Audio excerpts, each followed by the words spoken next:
الحمد لله القادر الحليم السائر الذي ليس لابتدائه ولا لانتهائه آخر.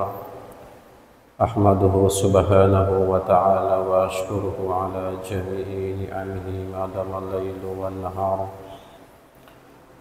أشهد أن لا إله إلا الله وحده لا شريك له وأشهد أن محمدا عبده ورسوله. اللهم صل وسلم وبارك على سيدنا محمد وعلى آله وأصحابه صلاة دائمين وسلم تسليما كثيرا. أما بعد. قال الله تعالى في كتابه الكريم وهو أصدق القائلين: أعوذ بالله من الشيطان الرجيم. بسم الله الرحمن الرحيم. ولا تجدنهم أحرص الناس على حيوان ومن الذين أشركوا يود أحدهم لو يؤمر 1000 سنة. يا أيها الذين آمنوا اتقوا الله حق تقاته ولا تموتن إلا وأنتم مسلمون. Hadirin sidang jamaah salat Jumat yang insyaallah semoga Allah Subhanahu wa taala menurunkan rahmat dan taufik atas kita semuanya. Segala puji hanya milik Allah Subhanahu wa taala. Salawat dan salam kita haturkan kepada Rasulullah sallallahu alaihi wasallam beserta para keluarga dan para sahabat, dan semoga kita yang hadir yang melaksanakan sholat Jumat sampai selesai, mudah-mudahan niat ini, kehadiran kita adalah salah satu rangkaian untuk mendapatkan syafaat Nabi Muhammad sallallahu alaihi wasallam. Sebagai khatib berwasiat untuk mengingatkan kembali bahwa bertakwalah kepada Allah Subhanahu wa taala.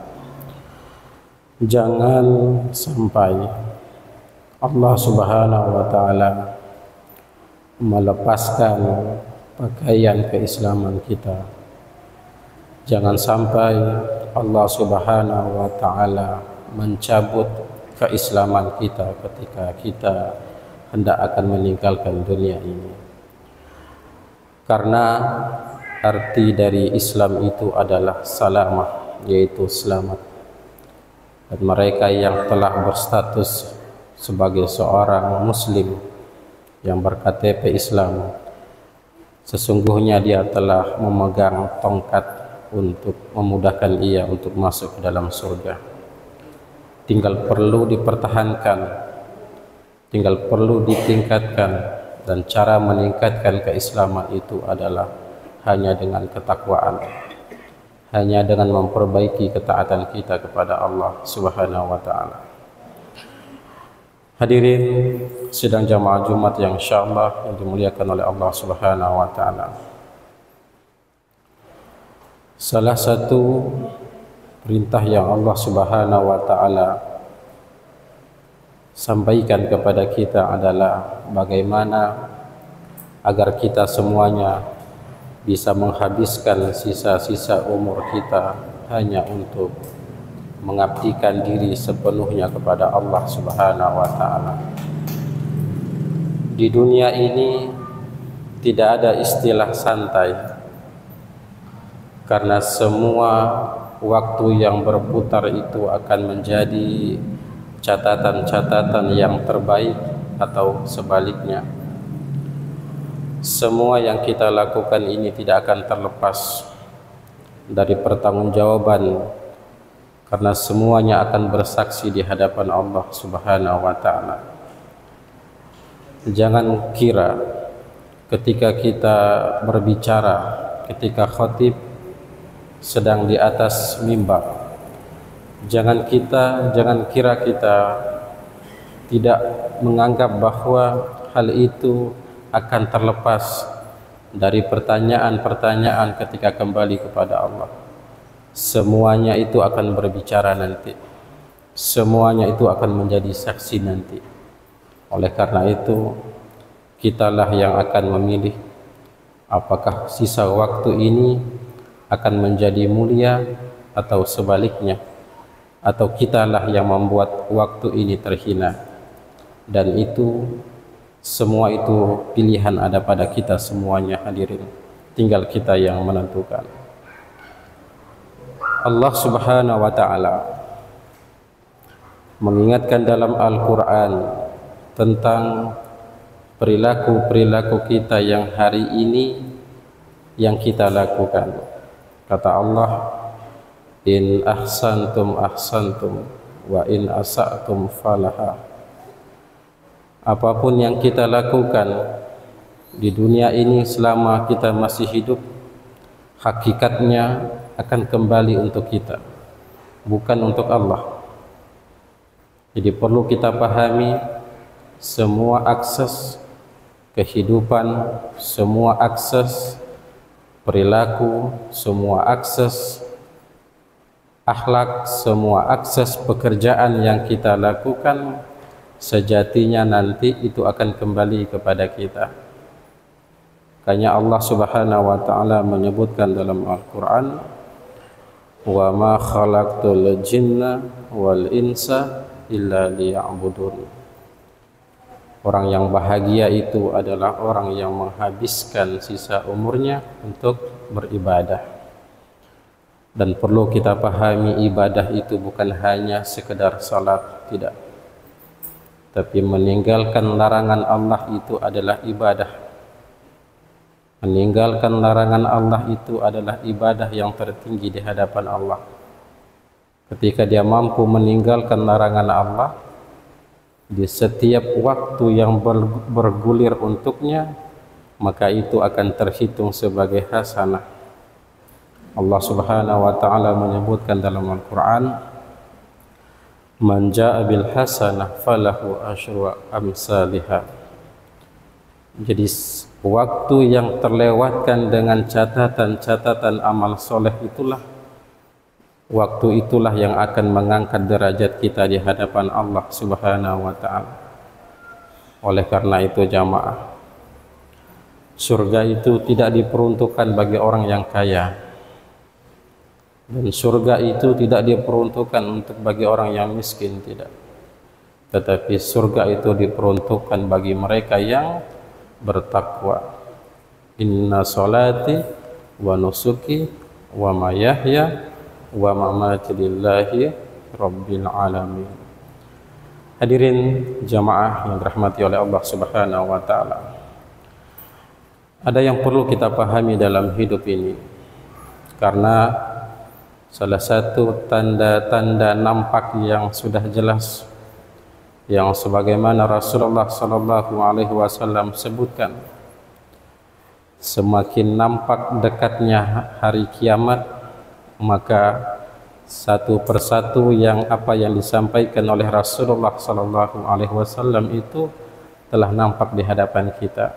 Salah satunya adalah waktu yang begitu cepat berlalu. Bahkan mungkin kita secara tidak sadar kita mengatakan bahwa sudah masuk Jumat ini, padahal baru kemarin kita berada pada Jumat kemarin. Tetapi tidak sadar kita sudah masuk Jumat ini. Begitu cepatnya waktu. Oleh karena itu, di antara tanda-tanda yang sudah terjadi yang sekarang ini yang kita rasakan, itu menunjukkan bahwa kesiapan-kesiapan seperti apa yang harus kita persiapkan untuk diri kita. Karena di depan ini merupakan perjalanan yang begitu panjang. Tidak hanya sekedar membutuhkan dana, tapi dia membutuhkan pengorbanan, pengakuan yang sungguh-sungguh. Dan pengakuan itu harus kita buktikan dengan implementasi ketakwaan kepada Allah Subhanahu wa ta'ala. Pada dasarnya, banyak orang hari ini mengatakan saya beragama Islam. Akan tetapi syariat Islam sampai hari ini belum sempurna dia laksanakan. Salah satu adalah syarat kesempurnaan Islam adalah salat. Hari ini kita lihat begitu banyak orang-orang yang mengaku Islam, orang-orang yang mengaku umat Nabi Muhammad, hamba Allah, dia memproklamirkan kalimat itu, tetapi sampai hari ini syariat yang telah dibebankan oleh Allah untuknya, salat 5 waktu, tidak kunjung-kunjung dia sempurnakan. Inilah yang harus kita perlu perhatikan hadirin, bahwa perjalanan yang begitu panjang ini membutuhkan modal, dan modal itu adalah inna akramakum indallahi atqakum. Al-Quran memberikan instrumen kepada kita agar kita semuanya bisa selamat. Allah Subhanahu wa Ta'ala memilihkan kepada kita semua rahim-rahim, ibu-ibu yang saleh, sehingga hari ini nampak kita lihat ketika kita lahir, kita diingatkan, kita diazankan kembali untuk meninggikan kalimat la ilaha illallah. Kembali kita untuk diingatkan bahwa tidak ada Tuhan selain Allah. Diingatkan kepada kita bahwa yang memberi rezeki itu adalah Allah, yang memberikan kehidupan ini adalah Allah. Kalau semua yang memberikan, mintalah kepada Allah. Dan pintu untuk meminta kepada Allah itu tidak lain ada pada salat. Makanya Allah menyebutkan aqimis sholata li zikri. Tunaikanlah salat, karena salat itu adalah puncak untuk mengingat Allah Subhanahu wa Ta'ala. Maka jangan terlena orang-orang yang hari ini tidak salat-salat, tetapi sampai hari ini mereka sehat-sehat. Maka dengarkanlah ayat Allah Subhanahu wa Ta'ala. Ya'iduhum wa yumannihim wa ma ya'iduhum syaitan illa gurura, kata Allah. Kalau ada di antara kita yang hari ini merasa nyaman dengan tidak mentaati Allah, dia sehat, dia ada rezeki, dia punya anak, dia punya harta, tapi tidak mau menundukkan dirinya di hadapan Allah, tidak mau melaksanakan salat, tidak mau melaksanakan saum di bulan Ramadan, enggan menunaikan zakat, enggan untuk mau melaksanakan sedekah, tidak mau dia melakukan hal itu, maka kata Allah, dengarkan ayat ini, wa ma ya'iduhum syaitan illa gurura. Maka orang-orang seperti ini adalah mereka telah jatuh dalam perangkap angan-angan yang ditembakkan langsung oleh syaitan. Jadi syaitan hadirin memberikan perangkap kepada manusia. Yang diberikan perangkap adalah angan-angan bahwasanya dia pasti sebentar, lusa atau malam atau subuh atau besoknya dibangkitkan angan-angan bahwasanya besoknya dia masih bisa hidup. Dibangkitkan angan-angan bahwa dia begitu yakin besoknya dia masih bisa melihat matahari. Ketika dia dibangkitkan angan-angan tersebut, mulailah dia akan menunda-nunda taubat kepada Allah. Dia akan menunda-nunda perintah Allah. Ketika azan berkumandang, tak mau dia tunaikan, besoklah, karena besok masih ada waktu. Ditanamkanlah angan-angan seperti ini kepada manusia, dan yang menanamkan itu adalah syaitan. Dan Allah menyebutkan wa ma ya'idukum syaitan illa gurura. Ketahuilah bahwa syaitan itu adalah musuh yang nyata bagi kita. Cukuplah Adam alaihissalam, kakek kita hadirin, maka perlulah kembali kita menghistori sejarah, mengulang-ulang. Cukuplah Adam yang Allah Subhanahu wa Ta'ala hinakan, keluarkan dari surga. Jangan terulang lagi hal itu kepada kita, umat Nabi Muhammad sallallahu alaihi wasallam. Cukuplah kakek kita hadirin. Oleh karena itu hadirin, kalau ada model hal seperti ini telah ada pada diri kita, menunda-nunda untuk bertaubat, menunda-nunda untuk taat, ternyata itulah ayat Allah yang Allah sematkan kepada orang-orang seperti ini, ternyata kitalah orang-orang yang disebutkan oleh Allah, kita terperangkap dalam angan-angan syaitan. Nauzubillah. Dan terakhir hadirin, berulang-ulang dalam Al-Quran Allah menerangkan tentang Yahudi. Kenapa Allah Subhanahu wa ta'ala menerangkan tentang Yahudi? Apa yang membuat Yahudi itu begitu Allah ulang-ulangi dalam Al-Quran? Begitu banyak ayat yang menerangkan tentang perilaku Yahudi. Bahkan Nabi SAW mengkhawatirkan jangan sampai penyakit Yahudi ini tertular kepada umat Nabi Muhammad SAW. Salah satu ayat yang Allah sebutkan dalam Al-Quran, contoh, wala tajidannahum ahrasan nasi ala hayawa wa minal ladzina asraku yawaddu ahaduhum law yu'amaru alfasana. Allah menyebutkan, Muhammad, ketahuilah bahwa Yahudi itu jauh lebih buruk dibandingkan orang-orang musyrikin. Orang musyrik yang dimaksud ini adalah orang-orang yang tidak mengimani Allah. Yahudi itu jauh lebih buruk, jauh lebih tamak dibandingkan orang-orang musyrik. Kemudian apalagi kelebihannya Yahudi? Setelah Allah menjelaskan bahwa Yahudi jauh lebih buruk, jauh lebih tamak, maka Allah Subhanahu wa ta'ala menyebutkan wala tajidannahum ahrasan nasi ala hayawa wa minal ladzina asraku yawaddu ahaduhum law yu'ammaru alfasana. Allah menggunakan kalimat law yu'ammaru alfasana. Keinginan Yahudi ketika Allah menyebutkan lebih buruk daripada orang-orang musyrik, karena keinginan Yahudi mereka ingin hidup di atas dunia dengan begitu lama. Artinya Yahudi sampai hari ini, sampai menjelang kiamat, yang mereka takutkan bukan kemiskinan, karena sampai hari ini pemegang ekonomi yang terkuat di dunia ini adalah Yahudi. Tapi Al-Quran menggambarkan bahwa ketakutan Yahudi bukan kemiskinan, melainkan kematian. Makanya para ulama menyebutkan sifat dari Yahudi itu adalah ufud dunya wa qara indal maut. Mereka mencintai dunia dan mereka takut dengan kematian.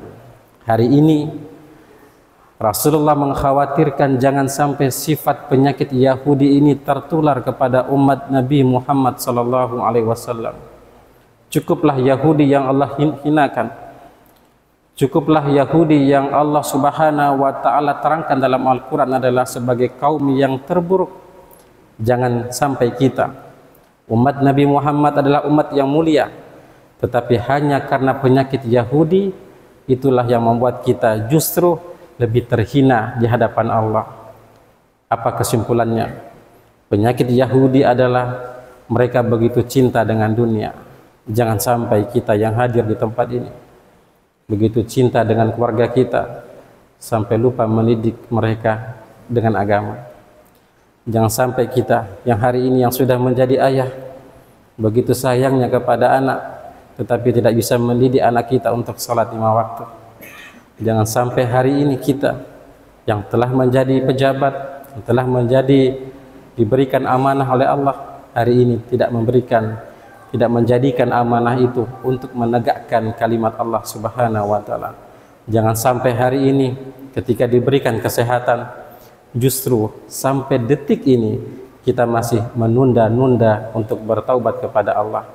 Kalau sekiranya seperti itu, kitalah yang dimaksudkan oleh Allah Subhanahu wa ta'ala, dan kita telah tertular dengan penyakit-penyakit Yahudi. Hari ini ketika orang-orang dihadapkan dengan kematian, begitu banyak mereka tidak siap. Kenapa? Karena mencintai hartanya, karena mencintai dunia ini. Orang-orang beriman hadirin tidak seperti itu. Orang-orang beriman, kematian itu sesuatu yang dirindukan. Kenapa? Karena kematian itu adalah sarana untuk bertemu dengan Allah Subhanahu wa ta'ala. Dan Allah menyebutkan salah satu pintu untuk bertemu dengan Allah Subhanahu wa ta'ala adalah dengan beramal saleh. Maka orang-orang beriman yang menghabiskan energinya untuk amal soleh, dia sesungguhnya dia tidak takut dengan kematian, justru dia siap, bahkan dia merindukan dengan kematian. Mudah-mudahan Allah Subhanahu wa taala menjauhkan kita dari penyakit sifat-sifat Yahudi ini yang begitu cinta dengan dunia sampai-sampai kita melupakan tugas kewajiban kita sebagai seorang hamba. Ma khalaqtul jinna wal insa illa liya'budun. Aqulu qouli hadza fastaghfiru innahu wal ghafurur rahim.